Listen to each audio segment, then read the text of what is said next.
Ladies and gentlemen, welcome to the 3-0 Take, where we talk all things Major League Baseball. Here's Kyle Corwin and Nate Reyes. It all starts right now. Welcome back to the 3-0 Take, presented by Big League Chew. This is episode 284. I'll be your host, Kyle Corwin, and I'm here with my co-host, Nate Reyes. Nate. Hey. So you were showing me your recently discovered Game Boy SP. I'm thrilled. I'm stoked. I was going through, I could share the good news. I'm moving in with the girl. So big steps being taken. And I was trying to filter through all the old crap and try to get rid of some stuff. And that Game Boy SP, perfectly in its little travel case. Got the cord with it. Couple games. I'm set. Why don't you pull that thing out real quick? Let's see it. That puppy out. For the people watching on YouTube, let's show the people watching on YouTube. Can you give me credit for holding on to this case? Well, you took the charging cord out and it was perfectly wrapped up. I'm if I was lucky enough to find something that old, it's somewhere. The cord is way far away from it. Boom, boom. Oh, look at that. Just purdy. There's people looking at that going, what even is that? No scratches, nothing on the screen that's damaging. We're set. All the buttons are still good. And then we're talking about how we need to get you hooked up with Backyard Baseball. We got to find that on eBay or something. Yeah, I need to go find a couple more games because these games are going to be okay. This is going to be the one right here. Super Mario Bros. Deluxe. Just a gem. Look at that. But the other ones, Tony Hawk? Dude, Tony Hawk on the Game Boy is premier. Yeah. I'm gonna need to add on a little bit. I gotta go find a Tiger Woods golf game and some Backyard Baseball, and I think Backyard Baseball. Is Backyard Baseball the greatest baseball game of all time? Besides MVP 2005, because we all know that's king. I don't know. I've always been an MLB The Show guy. I go back, it's when MLB The Show started. That's how long I've been on that train. David Wright on the cover, Ryan Howard on the cover. Yeah.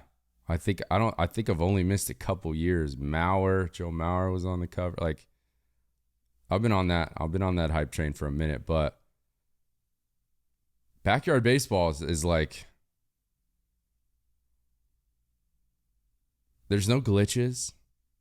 There's nothing that you got to worry about. It just the commentary from what was it? What was that duo?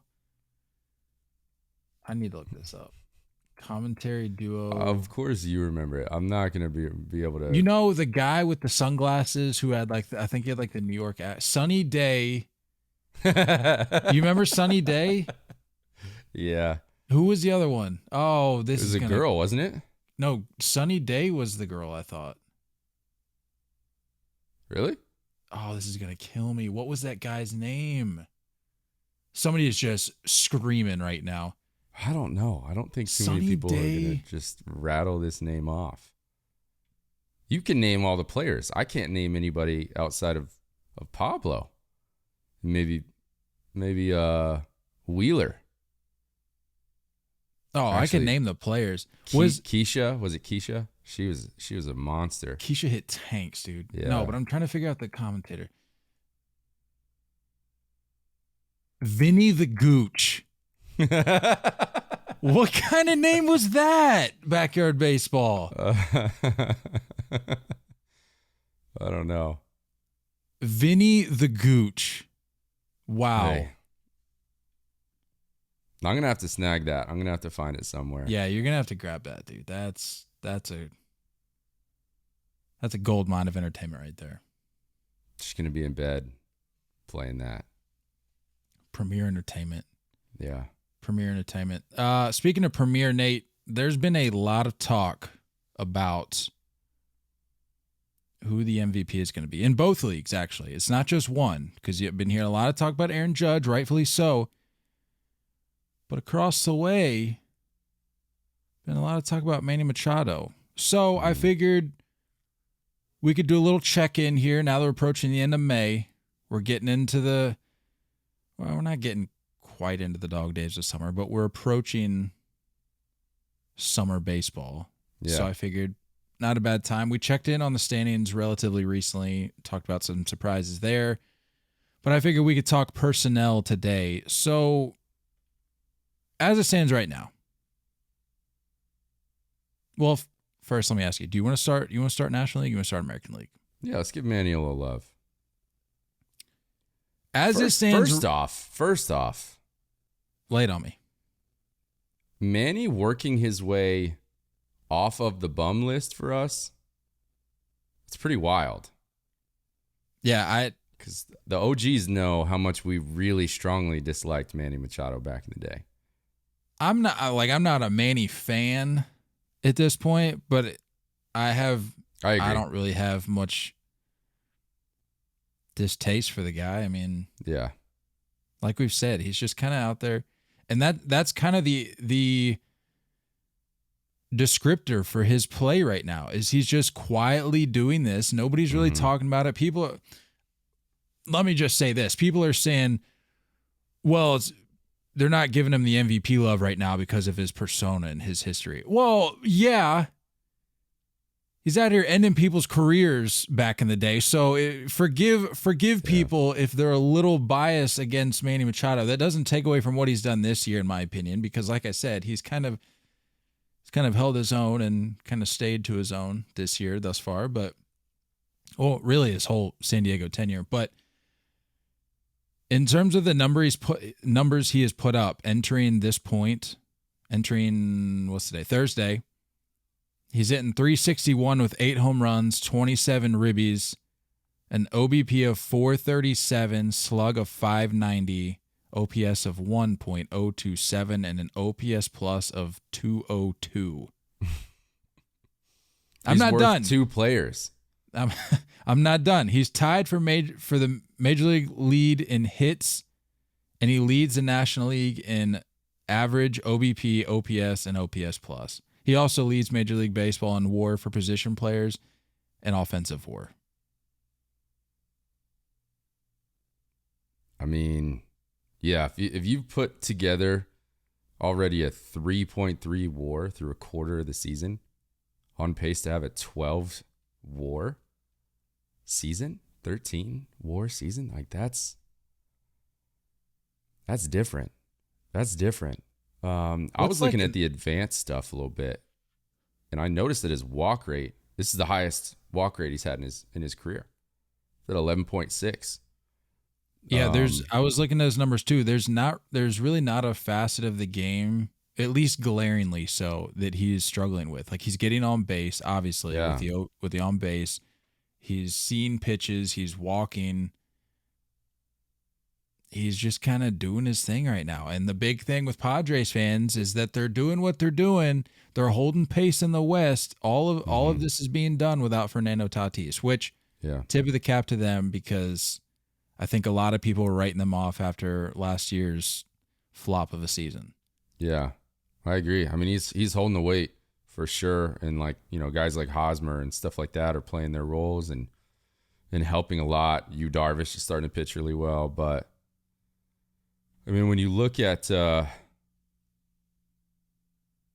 he's doing a lot of stuff right. And it's not anything crazy. He's just doing stuff that he was doing at like the age of 24, 25. And that's what's wild to me, is that he's 29 and he's doing stuff like he's, trying to get another big contract. But I mean, the strikeout percentage is it's at 16%, which is, right around his career average. League average is 21%. Going back to this WAR thing real quick, I just pulled up Mike Trout's numbers, who we'll talk about him in just a minute. But the highest WAR he recorded in a season was 2016 and 2012, actually. A WAR of 10.5. So I'm guessing Machado's not Oh, going you're a third of the way there. I mean, do we think that Machado is going to reach that mark? Do we think this is sustainable? I mean, I don't know. He's running the bases well too. So like he's fine taking his walks. He's running the bases well. And I mean, I don't know what else you can ask for. Obviously, the Gold Glove defense is going to stay. That's never going to go away. It's just impressive. It's impressive. And I honestly haven't watched a whole lot of him play yet, really, this year. But I mean, it's I don't know. You start to think that like 29, 30, you could start to see some type of dip in certain ways, and he's not. And it's like he's getting better. In swing wise, I mean, I don't know if you could name a prettier right-handed swing. Let's be real. Like right-handed swings don't get a whole lot of love or even the description of pretty. His is. Why is that? What's the science behind that? It doesn't make any sense. I think Griffey just ruined it for everybody. I think when he came up, he was like, we're going to do it better on this side. But you just think about historically. Like, I don't even think it's just Griffey. I just feel like more left-handed swings come to mind. Yeah. Is there a science behind that? I don't know. I don't get it, but I mean, he's doing his thing. And this is what you got to expect. If someone wants to continue down the path of being a Hall of Famer, this is where you see the production that either has to remain or go up. And that's what he's doing. And I'm not saying that he is a surefire Hall of Famer, but I mean, 11 years in the league, if he can play another 8, he's almost at 1,500 hits. If he can get into 2,500 hits, he's at 259 home runs. If he can sneak into like 380, maybe even 400, then we have a conversation. Playing in San Diego is working for him, though. So I've got a little note here, going back to this left-handed swing thing, because I was curious. Apparently, which makes sense. There's a note here that says lefties have longer swings through the hitting zone because they are afforded a split second longer to see a pitch from a righty than a right-handed batter. A lot of it has to do with the movement of the pitch. Well, I mean, you could also one side or the other. Yeah, and you could also argue that there's more right-handed pitchers than left-handed pitchers, so lefties just look better when they're doing it that way. I don't know. I don't know what it is. But he's got a pretty swing from the right side. And he definitely toes the line between like hot dogging it and swag. You know what I'm saying? Like he toes the line. But I think if you were to talk to that front office and be like, hard 90s are great. But like, I'd rather keep you around for 150, 155 games this year. Do what you need to do. Hit how you want to hit and flash the leather. And it makes sense. And it's just like that narrative just kind of works out there. It's this carefree San Diego vibe and it's all good. But I'm curious to see what happens when Tatis comes back.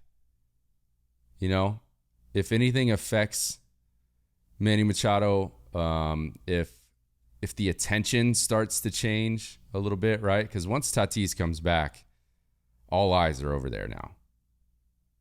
Right now, you could say that Manny Machado is flying under the radar, and so are the Padres. Not that the Padres are playing incredible baseball, but they're playing good baseball. Yeah, no one's really talking about him though. I think if anything, if you were to place a captaincy among one of the guys out there, I think it would be Manny Machado. And I think that was cemented, at least in the the dynamic between him and Tatis. Like people are saying, well, Tatis is your cornerstone. No, not.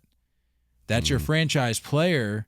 Mm-hmm. But to me, there's a difference between a franchise player and your cornerstone, the guy that Fair. I would agree. has the time in the league, has that experience, has kind of been through it. Machado, it's hard to believe, but the 11 dude's years. been around for a minute.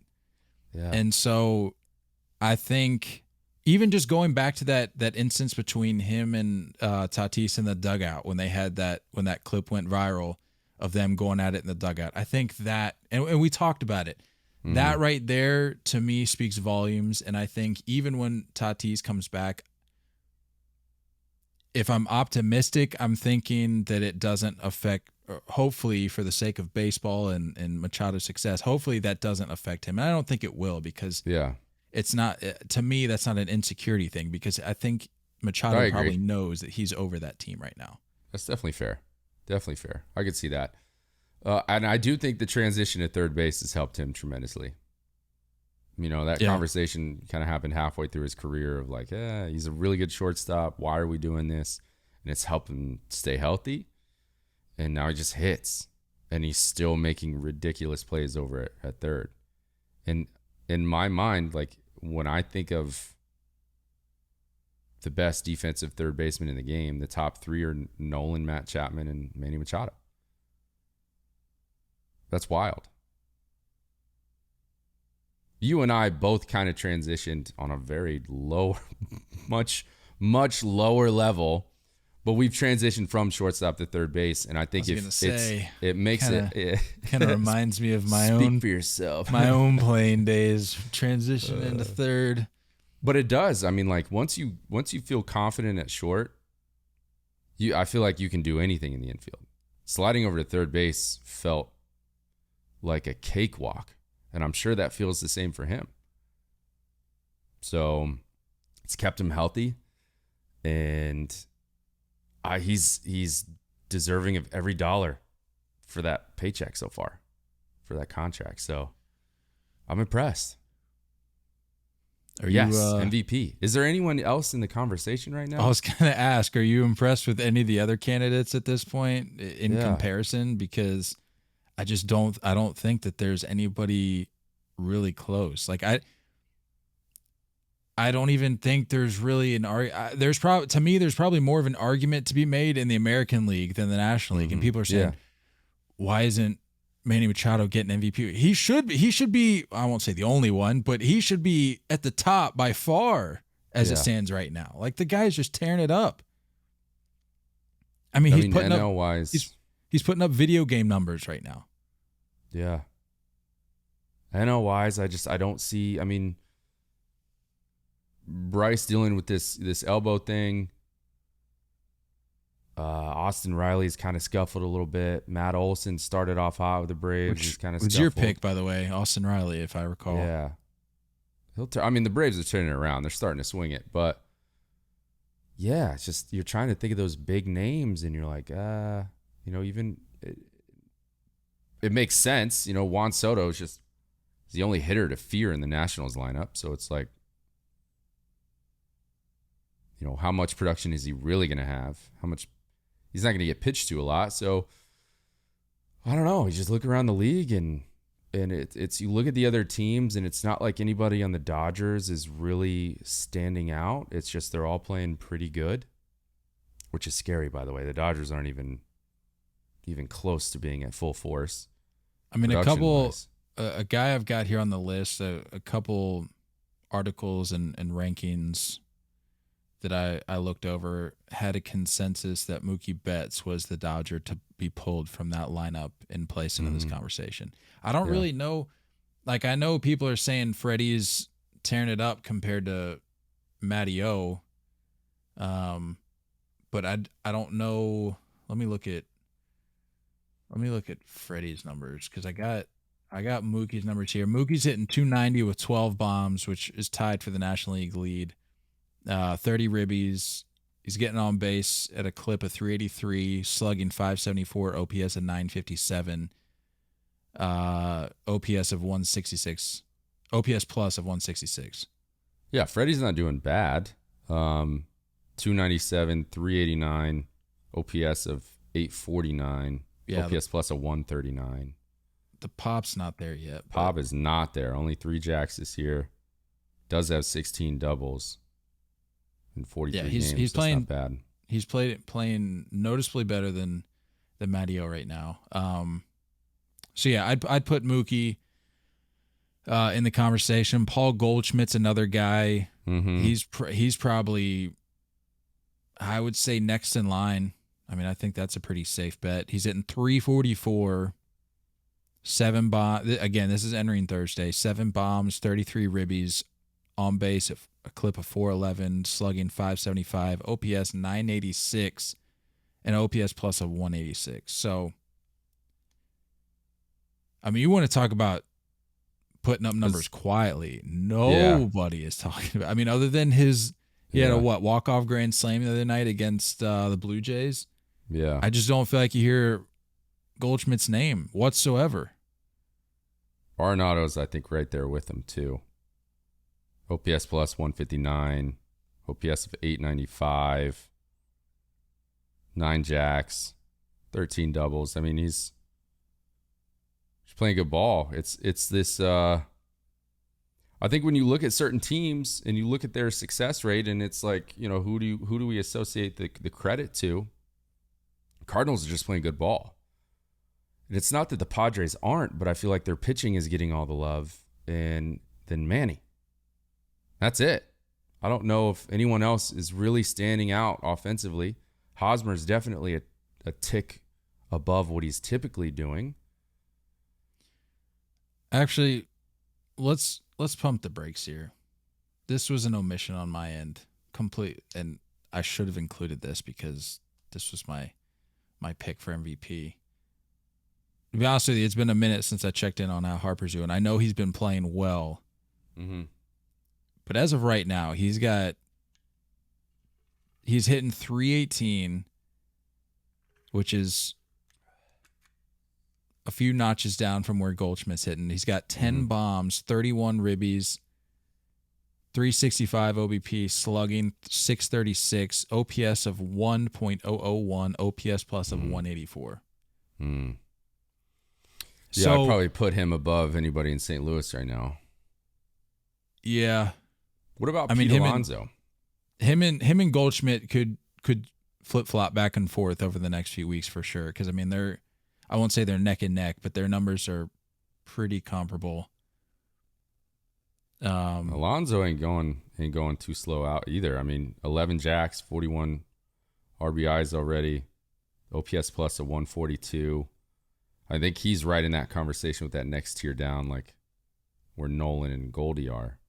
I think you're right. I think it's probably... OPS plus, I mean, not that OPS plus is the end all be all, but that's the lowest on the list by far. I mean, Jazz Chisholm, who I made note of here just in the conversation, he's got an OPS plus a 159. Yeah. But, I mean, definitely in the conversation. I mean, OPS plus is adjusted for ballparks, correct? Yes. I think it is.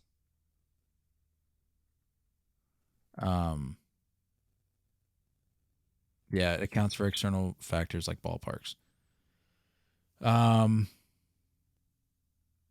Yeah, so I mean, even with these names up in the air, I really think it comes down to Machado as it stands right now. Like there's not much of a question here.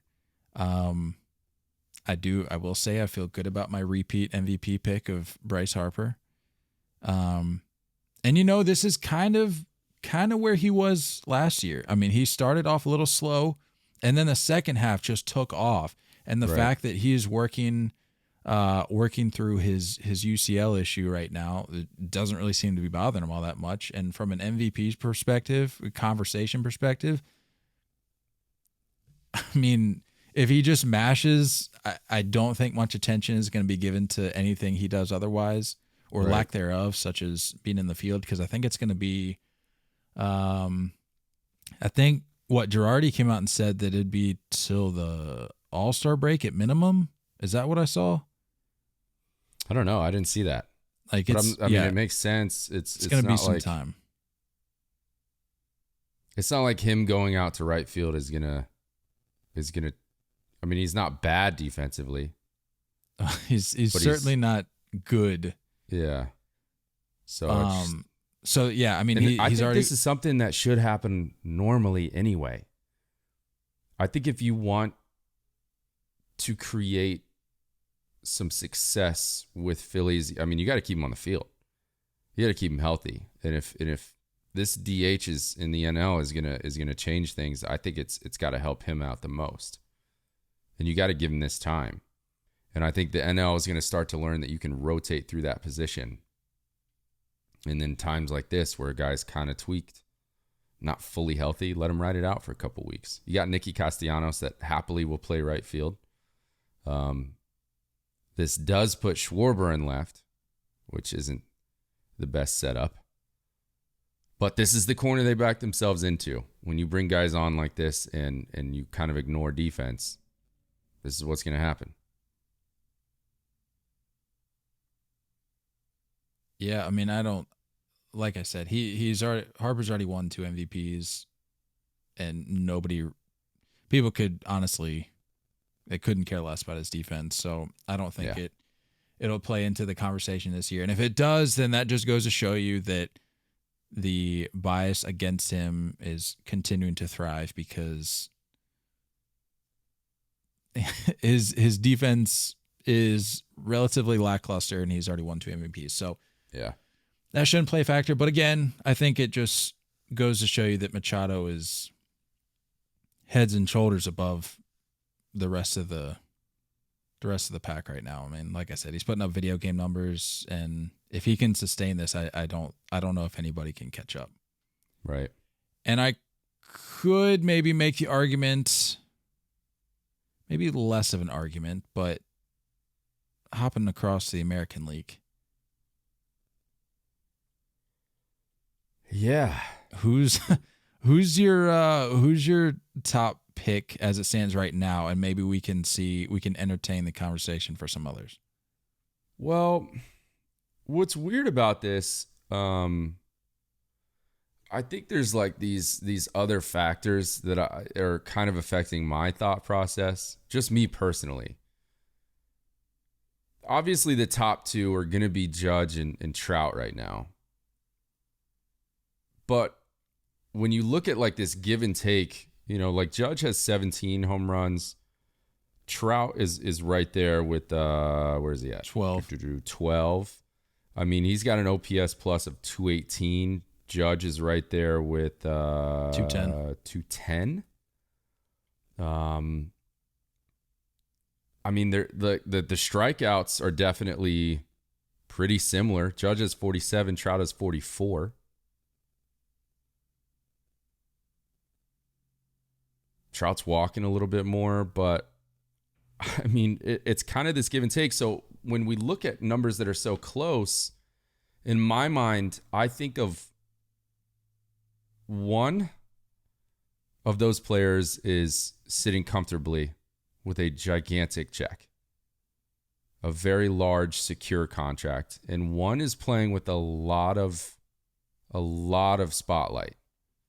He bet on himself, and it's looking like it's starting to work. And then you also have to introduce the factor that he's playing games in center field. Right? We've looked at him his whole career and said, yes, we can sprinkle in some games in center field, but you watch him in center field and he's still an above average defender in center field at that size. You know what I'm saying? So there's some other factors in my mind that make me feel like you've got all the stuff going against you and you're still doing this. The Yankees lineup is starting to get hurt a little bit. You're starting to see some of this wear and tear start to happen on other guys. So I'm curious to see if some pitching around Judge will start to happen a little bit. But it's hard not to sound biased. I think Trout is right there. Trout is having a typical outstanding Trout year. But I just think of those other factors of what Judge is dealing with, and it's like, the constant spotlight in New York is a little bit different than Anaheim, and the fact that he's floating into center field on a regular basis. It's not just sporadically. Like, he is playing center field on a regular basis.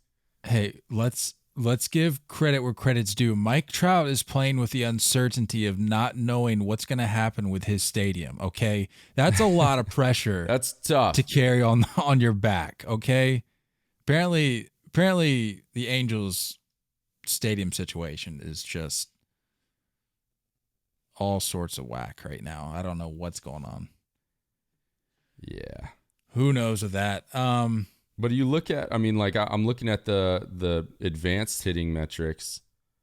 Strikeout percentage is pretty high for Trout right now. He's at 26.4. Judge is at 26.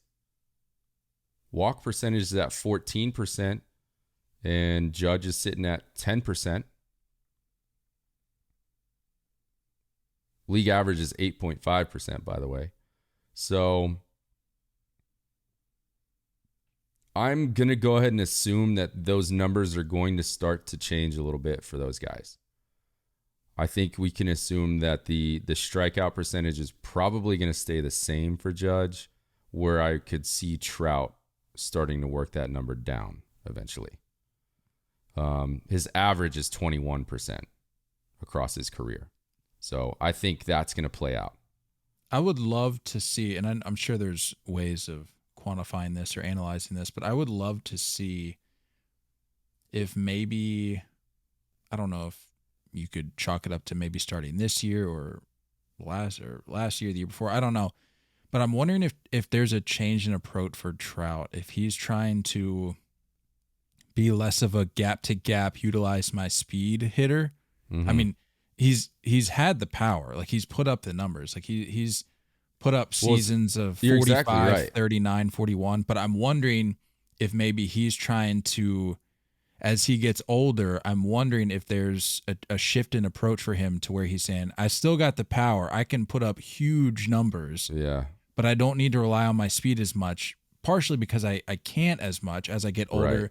These injuries start to take their toll over the course of a career. And I wonder if maybe he's kind of forsaking the gap-to-gap approach and balls down the line where he can leg out triples and this and that. Because, right. like you said, the strikeout numbers as of right now is comparable to Judge, and we all know Judge's stigma with that.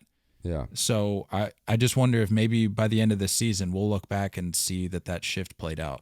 Well, I think the adjustment is the numbers have swapped. So last year, I know Trout, wasn't doing what he's doing this year, but ground ball percentage this year and fly ball percentage has swapped. So Trout his fly ball percentage is at 43%. Last year was at 26%. And now those numbers have swapped. So ground ball percentage is down to 26% this year. So I think he's trying to lift the ball, just like you said. And it's probably why the strikeouts are a little bit higher. But the numbers that stand out for me for Judge, when you look at Trout's exit velo, it's at 92, and his hard hit percentage is at 53%. Okay, it's outstanding.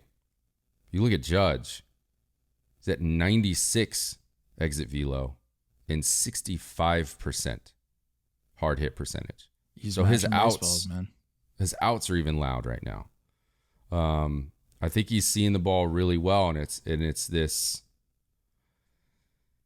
I don't know. Is it this extra bet on yourself gear that he has in his engine that's what we're watching?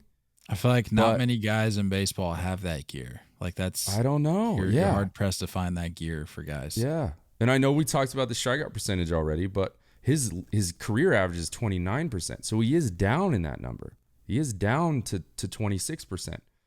Doesn't seem like a lot, but when you talk about these power hitters that it's either boom or bust, you're seeing him hit the ball harder, more consistently, and he's striking out less. I'm leaning towards Judge, but it's not a lot. And it's only because of those other factors. And I don't know if that's fair, because we can't blame Trout for signing that contract and playing well. But I just think the narrative and pressure that Judge is dealing with on a regular basis, it's crazy. It's crazy. And it's the narrative that we said is going to be here the whole season, and he's succeeding. And I love the fact that he's able to float over into center field on a regular basis. Yeah, I mean, he's played 13 games in center field this year, 34 in right. So I think that's just adding to the paycheck that he's probably going to be getting, saying, hey, I can do this too. Then I'm going to do it just fine. Yeah, it's not groundbreaking by any stretch to say that I would say it's between those two right now, but not to dismiss the efforts of some other guys across the league. But before we get into those details, Nate, tell us about our favorite bubblegum. It's just the best. It doesn't get better. Big League Chew, founded by former left-handed pitcher Rob Nelson. Big League Chew started from humble beginnings in the Portland Mavericks bullpen in 1977. For more than 40 years, the iconic pouches packed with shredded, flavorful bubblegum has become the number one shredded gum of athletes everywhere. Big League Chew has sold more than 900 million pouches and is designated as the Hall of Fame bubblegum. Grab some gum and head to Big League Chew's social media channels at Big League Chew on Twitter, at Big League Chew Gum on Instagram to show off your Big League bubbles. You can also find a list of retailers or purchase any of their products directly from their website at bigleaguechew.com. Big League Chew. And if you're part of the crew, you can say BLC if you really want to be cool. Let's look at some numbers from Jose Ramirez and Rafael Devers, shall we? And again, in both of these leagues, as we've already mentioned, there are definitely other names to be considered, but one, for the sake of time, and two, just for the... I'll go ahead and throw a little honorable mention out to Byron Buxton, but I think he's starting to skid a little bit, come back down to earth a little bit. Other than that, you got the names right for sure. Jose Ramirez hitting 293, 11 bombs, 43 ribbies, on base of 389, 627 slug, OPS of 1.015, OPS plus of 195, leads Major League Baseball in RBIs. Rafael Devers, my 2022 MVP pick. Just tearing the cover off the ball. He's hitting 333 with 10 bombs, 25 ribbies, on base of 362, slugging of 594, OPS of 956, OPS plus of 168, and is tied for the major league lead in hits, which I think he's tied with who was it? Manny Machado, right? Is it Machado? No. See, yeah, it is Machado. Wow. Oh, yeah, that's Ty France is right behind it, 59. That's right. Wow, Ty France, good for you, guy. Yeah, good for Ty France for sure. But the crazy thing is, though, is I feel like, I mean, I'm not gonna say JD's having a better season than Rafael Devers. He's hit, what is he hitting, like 360? Dude, he's hitting 372. Yeah, that's wow. I mean, you're leading Major League Baseball at 372. He gets, I swear, he gets a hit every night. I mean, he had a hitting streak that I think was close. He was approaching 20 games if he didn't reach it, and now I think he's on assuming he got a hit last night. I can't remember. I think he did. He's at like 5 or 6 games already. I look at JD, and the reason I'm impressed with what he's doing is because it seems to me like, you know how we talk about pitchers that were like just horses, you know, like the CCs that were pumping 98, and then they transition to a new part of their career where they're more pitching, they're learning new pitches. That's how I see JD as a hitter, right? Like now that the Red Sox are no longer relying on his pop as much because they have some of these other guys that can put the ball in the ballpark, like Story and Devers. Now JD is just becoming more of like a mechanical complete hitter, and the guy's a scientist when it comes to mechanics. He's an addict when it comes to hitting. So I think it's cool to see him kind of transition into this new role where, like, hey, I don't have to be this 35 and 110 DH at the 4 or 5 spot in the lineup every night. Now I can just kind of hit. spray the ballpark around, and it seems like that's what he's more comfortable doing anyway. Yeah, And he it's has the impressive. ability to modify his craft for sure because Yeah. he just loves hitting. He loves talking hitting, loves analyzing hitting. Well, let me ask you this. The side note, separate thing, because I was just curious. When Verdugo, I don't know if other people do it, if it's just Verdugo or not. When he gets a hit and he looks at the dugout and he does like the rock the baby thing, is that to JD?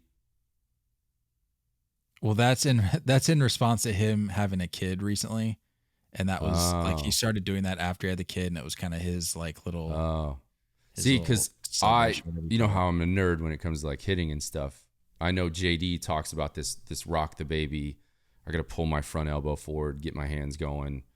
And that's that first move that he feels like. So when he's in the box and he loads, Yeah. he gets the baby up and then he goes back down and he rocks the baby through the process of his swing. So that's what I thought it was about. No, was I mean just it's curious. possible there's a little bit of inside the clubhouse double meaning type thing, but Because I thought when did he have his kid? Because he was doing that last year too, Verdugo. I think he just carried it on. Like I think that's just kind of become his thing. Hmm. But yeah, I think of the members of the Red Sox, Devers is the one in the conversation, and not to speed past Jose Ramirez. I mean, for a Guardians team that I don't know how do we feel about the Guardians right now, dude? I mean, they're not playing great ball, but they're not exactly where we thought they'd be, at least right now. This is what's frustrating. It's I don't need to go down this path again, but this is what's frustrating about an owner that doesn't want to spend. You know, you have an absolute all-star, perennial all-star and constant MVP candidate, and Jose Ramirez saying, "I don't care what you pay me, I just want to stay here." And you're still not going to build around him, you're still not going to add other pieces. It doesn't make any sense. What else do you have to do in Cleveland? They're only sports fans. There's nothing else to do in Ohio. They're diehard sports fans, and none of their teams can give them what they're asking for. None of them. I don't get it. Build around these people. You have Shane Bieber that is still under control for a minute. You've got guys that I don't know though. I mean, like I know he's our boy. Both of them are, but Tristan McKenzie and Zach Plesac are starting to. I feel like those are two guys that could potentially, if they get a change of scenery, could really start to learn some new things. So I'm questioning maybe the major league coaching staff with the Guardians at this point. I have to think they need to transition those guys out. To your point on change of senior, I have to think that there was at least a conversation had about putting Plesac in San Diego. Yeah. I just feel like that's one of those spots that just makes it almost makes too much sense. Yeah. And I think him and Clevenger are close. Yeah, aren't they? real close. Yeah. Because remember, I think we were talking about them being packaged together. Yeah. And then only one of them went, obviously. But I don't know. Yeah. I think at this point, maybe too late, but I think it's time. I think it's time for the Guardians to think about transitioning coaches and front office out the door and keeping these players, because that's going to be frustrating for those fans to watch these players leave and succeed somewhere else, and their coaching hasn't changed. Maybe there's adjusting that needs to be made, and I love Tito, but I think it's time to do some new stuff there. Get in some new coaches. Get some new voices for these players to hear. And I could see just spend a little money and add a couple names. That lineup is not far off from being real solid. And we watched them take off out of the gate this year, just swinging it. Names we've never heard of are all swinging it. And I think that's, I don't know. I see that in New York. I saw that for the last, 5 or 6 years, where like all these guys are developing great. They come up through the system. They're all great. And they get to this major league level and they're kind of fizzling out. Now we've watched, position coaches like hitting coaches, pitching coaches move on. And now you're seeing these names start to get back to what they were doing when they were developing. Maybe that's something that the Guardians need to do, because they have pieces. And Jose Ramirez deserves a bag. And the fact that he's a superstar just saying, I don't care what you pay me. I just want to stay here. That's wild.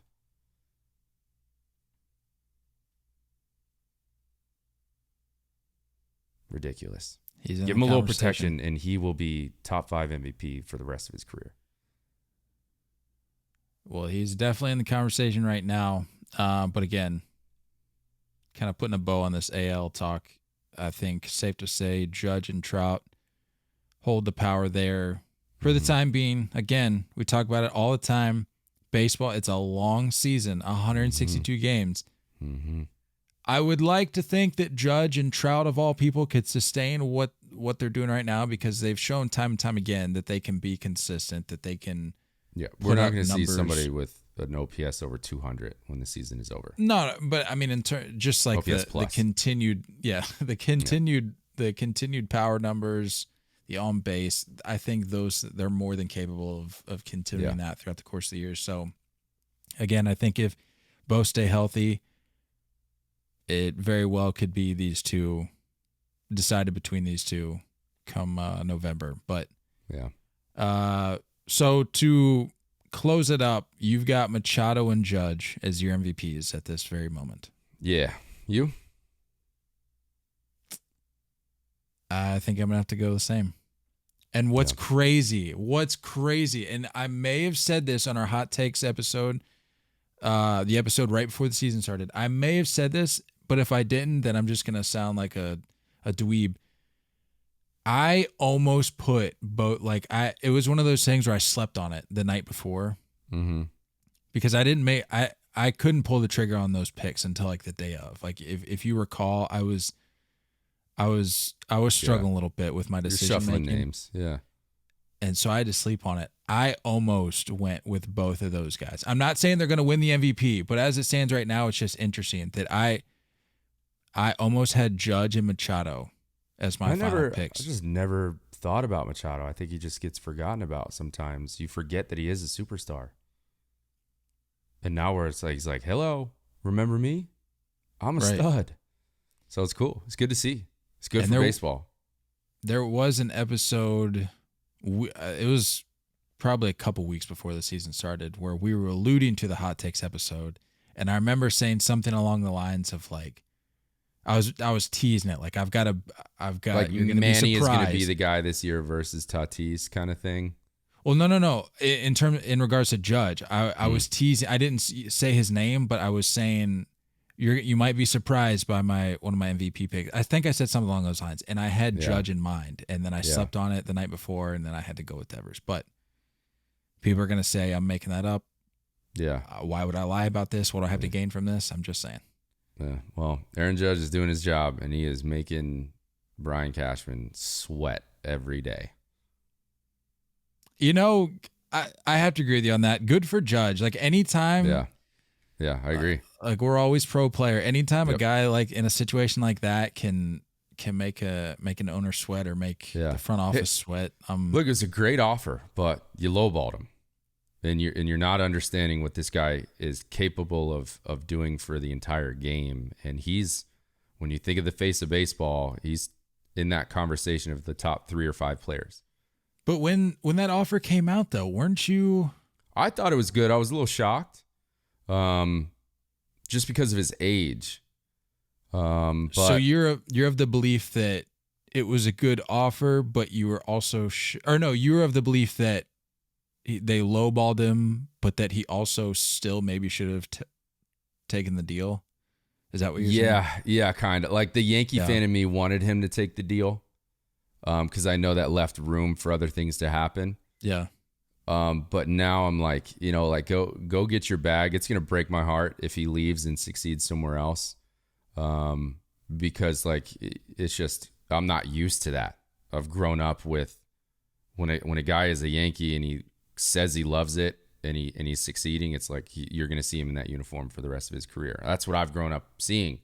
So it's going to be a little weird if that doesn't happen for him, considering he has his own section in the stadium and is constantly doing things in communities, that is hanging out with kids and doing stuff that, is, reaching all ages. He's playing catch with people in the outfield. It's like, this guy he's worth more. I get that offer. I understand it, but he's worth more in the overall impact that he has. That's what I said about Harper when he signed that deal with Philly. They said he's not worth this. He literally went out the next day or whatever that window of time was and set the record for jersey sales, like immediately. And I'm like, that alone, like you want to talk about the money, the dollars, that alone tells you how excited these people are to have him there. So it goes beyond what he does on the field. That's all I'm saying. I agree. And when you get those superstar outfielders and you look at the stadium and you watch games on TV and you see how many people are leaning over the fence in between innings just to get their attention, like that it's not found everywhere. You don't get that everywhere. Also, that's what bugs me about Anaheim. I never really realized that. The fact that there's nobody out there in center field for Trout to hang out with bugs me. The only thing he has is like those giant rocks, and then to his left, if he's facing home plate, it's to like his the left, double-decker it's like a second, whatever it's like that a is. second, it's like a club level height away. Like get some fans around this guy. Stadium's for me. It doesn't do much for me. That's a good thought. I hadn't thought about that. Now I'm gonna pick up on that whenever I watch. Sell those rock seats. I'm gonna go cliff diving in those little fountains in the rocks. Is there water out there? I don't know. Yeah, but I think so. yeah. I don't know. Just get some more fans around that guy. If he was in left field, that'd be cool. That low fence right there. Oh yeah. Yeah. That brings us to the end of our baseball talk, Nate. But as you know, with it being a Thursday recording, we've got a 3-0 fake to break down. Fake. And this episode, I need to just give you your own intro. Let you record an intro, and I can just plug it in every episode because you do a great voiceover for that. Thanks, man. The 3-0 fake. Kyle and Nate debunking all theories. We are going to look at, as previously mentioned last episode, we are going to look at the conspiracy surrounding Denver Airport and the Illuminati and beyond. Like apparently there's more than just the Illuminati, which is wild. So let's break this down, shall we? What is our goal here for this conspiracy? Because like with JFK, it's like, okay, what are we trying to look at? Who ultimately killed him? What are we trying to look at here with this particular conspiracy? If Denver Airport is, I think tied into some illegal business here. No, I think Colorado is more important than people think. Okay. So we're really trying to get down to what it is that Denver and Colorado have. And DIA is one of them. It's interesting. But yeah, I mean, there's a lot of important stuff in Colorado. And I think if there was like a World War III breakout and bombs are going everywhere, you can bet that other countries would have their eyes on Colorado. For sure. You're going to be, if that happened, God forbid, you're going to learn, I feel like you might learn a lot about what Colorado's been sitting on. They got a lot of stuff. Maybe what Denver has been sitting on.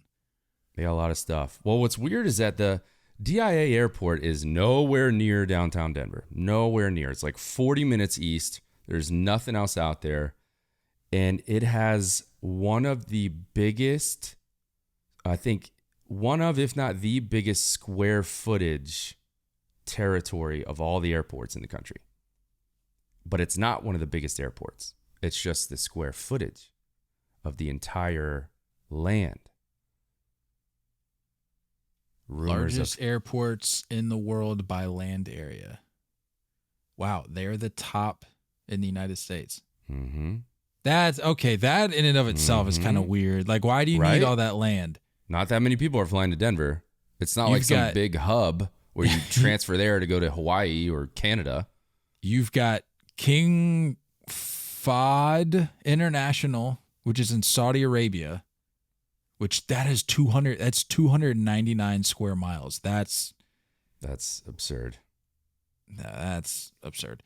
And then coming in at number 2, you've got Denver International at 53 square miles. And that's double the next closest, which is Dallas Fort Worth DFW at 26.88 square miles. I told you. What do we got going on in Denver? What is going on? A lot of rumors of underground tunnels and bunkers for apocalyptic type scenarios. Well, what's weird, and I'm sure if you saw the story I posted last night, they're leaning into it. They have stuff in the airport about it. Yep, they're leaning into it. What did that picture say? I think you can go to a website. What was it? The picture had the website up, didn't it? Den Files. Files.com. Yeah. It says, since the airport's opening in 1995, there have been endless rumors and theories. Well, first of all, the header of this wall art in the airport says, yes, Den's got some secrets. It says, since the airport's opening in 95, there have been endless rumors and theories. People say our underground tunnels lead to secret meeting facilities for the world's elite. Our blue horse is thought of to be cursed. Some believe we are connected to the New World Order, the Freemasons, and are home to lizard people. I don't know about all that, but I have heard about the bunkers. When I was living in Denver, there were multiple times where there was like certain threats. And you know how there's threats that we don't hear about as the public, like the government knows, and they're not going to fill us in because they don't want to create panic. Multiple times when I was living in Denver, multiple times Obama would land at DIA and just hold it down for a couple hours. He would also land at Buckley, which is an Air Force base like 5 or 10 minutes away from DIA. And they would hunker down. And just 4 or 5 hours later, and then he'd leave. He's not doing anything in Denver. There's no thing that he's doing in the city. And again, this is like 40 minutes outside of Denver. It's way east. Interesting there. Maybe. Like I said, Buckley Air Force Base is right around the corner. You got the Air Force Base in Colorado Springs. And another thing you have in the Colorado Springs, NORAD in Pikes Peak.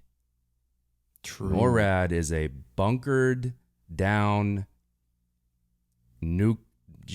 basically a nuclear war computer system set up in the mountain, ready to go. If we go to nuclear war, it's coming from NORAD. Don't be surprised if you see rockets shooting out of that mountain range out there. But that's also in the Springs. There's a lot going on in Colorado. If all hell breaks loose and we go to nuclear war, you're going to see some missiles with a Colorado flag painted on them heading wherever they got to go. That's all we're going to say. Big Broncos painted head on it too. Speaking of which, can we talk about this freaking horse out in the front of the airport? Dude. What is this about? Yeah, Blucifer is the name. Blucifer, big blue statue. It's got red eyes. And I told you the other day that it's haunted. The reason for that being is because when it was being built, part of it fell on top of the sculptor and killed him. And then his son finished the sculpture. And I think stuff happened to the son that was like not involved with the sculpture. Like other stuff in life affected him. Some creepy stuff. I'm going to have to look that up. But yeah, it's weird, right? Also, you're naming it after the devil. First of all, that's a little crazy. Not only are you naming it after the devil, it's like a play on words with the devil. So you're basically with this horse statue, you're basically playing games with the devil, which wouldn't recommend. By the way, it's 32 feet high and it weighs 9,000 pounds. So it's something that you can absolutely see when you're driving up the highway to get to the airport. You pass it you have to see it. You're driving past it when you get to the airport and when you're leaving.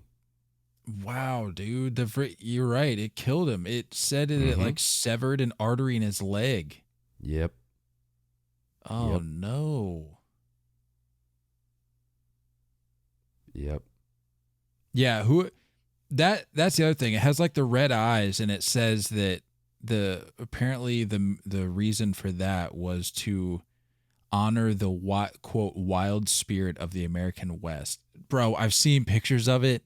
That you're not embodying wild spirit of anything.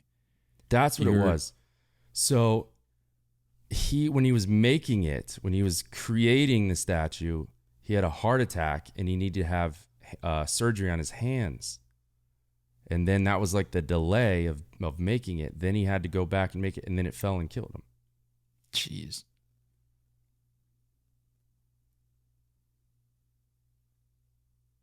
Yeah. Yeah, that horse is. I don't know about that, dude. I didn't realize Denver was home to all this madness, man. I just thought Denver was a nice place. You go to ski and catch a nice ball game. And by the way, I didn't realize this. This is stupid. When they were thinking of putting something like a statue up at DIA, they were going to put like a buffalo stampede, like buffaloes, and they said that was inappropriate because buffaloes were almost extinct out there, like they were becoming extinct, and they didn't want to be inappropriate. You're telling me this isn't a let's blue go with devil horse? Let's go with Satan's horse. That's much what more are we appropriate. talking about?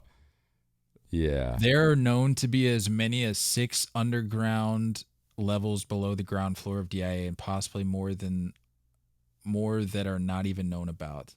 Beyond that, there are theories that tunnels exist all the way from Colorado Springs Air Force Base to DIA, and from the Air Force Base to the Cheyenne Mountain Complex in the Rocky Mountains outside of Colorado Springs. Told ya. It's all connected, dude. All those places. There's a lot going on in Colorado in general. A lot going on. It's weird, right? Like now you're starting to see some more stuff going on. The dedication capstone. Yeah, so the dedication capstone has like some Freemason work on it, it looks like. Yeah, there's a lot of murals that have like people in gas masks. A lot of weird stuff going on. In the great, this is so crazy. Okay, so in the Great Hall of DIA, there is a plaque that is a dedication to the airport. On it, you might think that the main contributors to the airport might have been the city of Denver or the state of Colorado. However, the first name listed on the stone as a contributor is an organization called the New World Airport Commission. This might not seem odd to the casual observer, but with a little research, you will find that no organization exists or has existed. The capstone of the airport names an organization that sounds eerily like the New World Order, a supposedly secret society that has far-reaching control from behind the scenes. People often think that DIA was built by them to weather out an apocalypse or an extinction event of some kind. Also, it's been under construction for literally like the last 10 years consecutively. And they keep saying that like the construction company is going on strike or whatever, so they hire a new one. It's been under construction. I'm not even kidding. Like they're probably just getting killed. It was under construction when I flew out there and you picked me up. I remember that. 5 years ago, 4 years ago, 3 years ago? It was a while ago. It's still under construction. I was just there. One side is closed. One of the security sides is still closed. They're still working on it. There's a ton of stuff going on, dude. I'm telling you. It is weird. Wait, so I'm not a big Illuminati guy. Is that similar to the New World Order? Are those two separate things?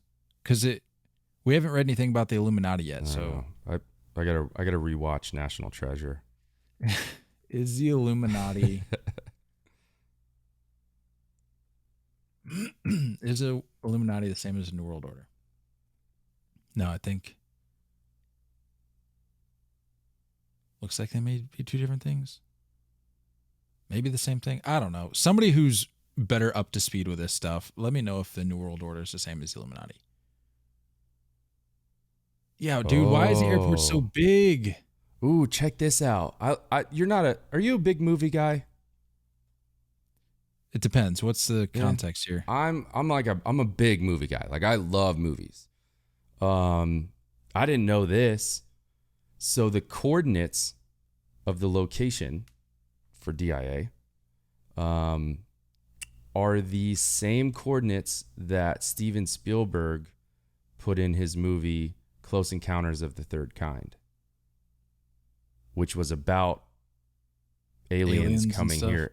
And that movie came out before the airport. That airport wasn't built yet. That's weird. It's so weird, dude. I never want to find that movie came out in 1977.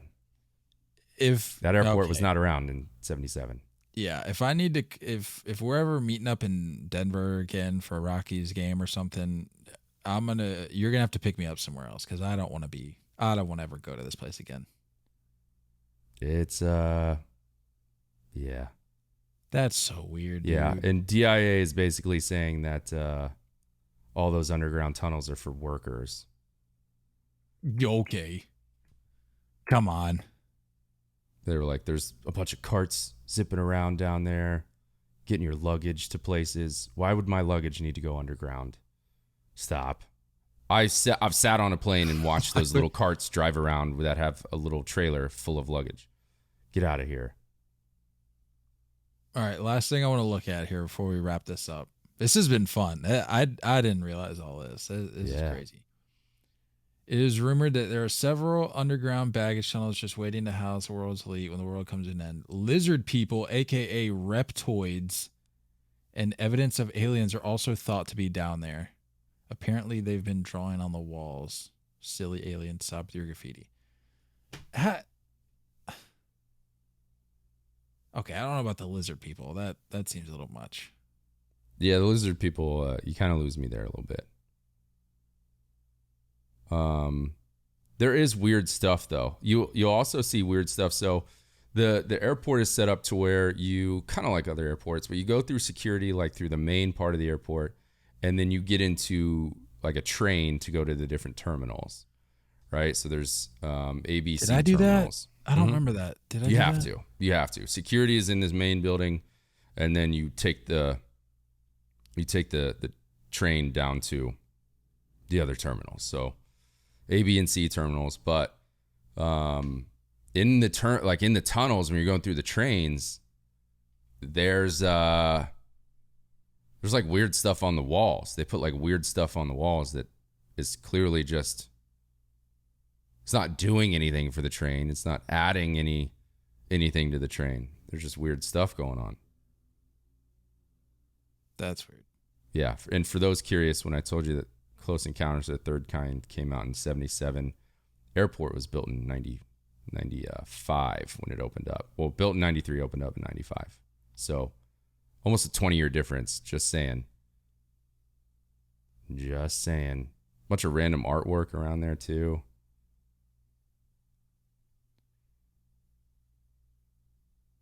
Well, that was interesting.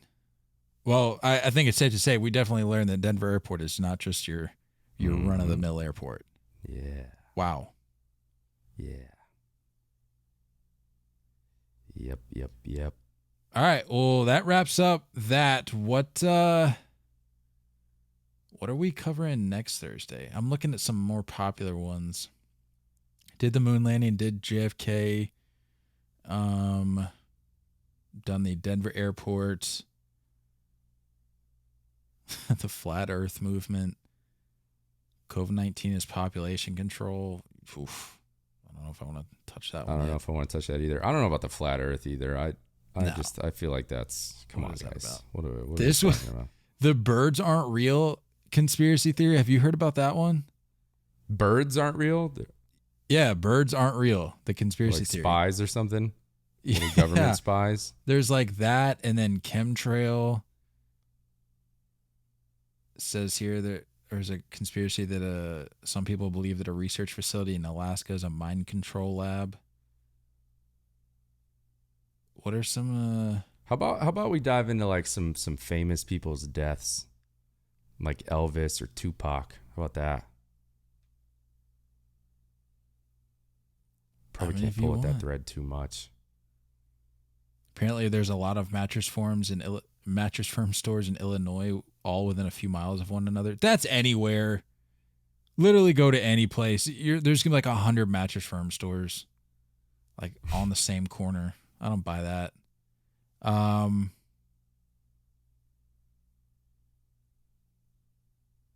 You want to do? We can do Tupac. Let's do Tupac. Ooh, we could get into Bigfoot. Bigfoot too. I mean, it's up to you. Which one do you want to do? Let's go Bigfoot. All right, Bigfoot. The 3-0 fake number 4, Bigfoot. Yeah. Coming to you next Thursday. Big fan of that. The 3-0 fake. Brought to you by the 3-0 take. That'll do it for me, unless you got anything else for the Chasers. Have a great weekend. Wish me luck with this ridiculous process. This is the last time you guys are going to see this setup behind me on YouTube. It's going to be something new coming your way. New office. I'm excited. I'm excited. I can't wait. Can't wait to see what you do with the place. It's going to look good. No more TVs on the walls, by the way.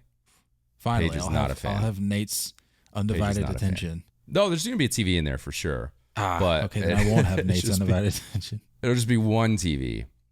Nothing on the walls. Paige is not a fan of putting holes in walls. I'm like, babe, come on. I need 2 TVs in there, but I don't. I don't think I really need to. So TV stand, and then the old 55-incher from the bedrooms going in the office. Yeah. Sweet living. Yep. Yeah. So wish me luck this weekend, and I don't know. That's it. Watch out for Bigfoot. Don't go chasing curveballs.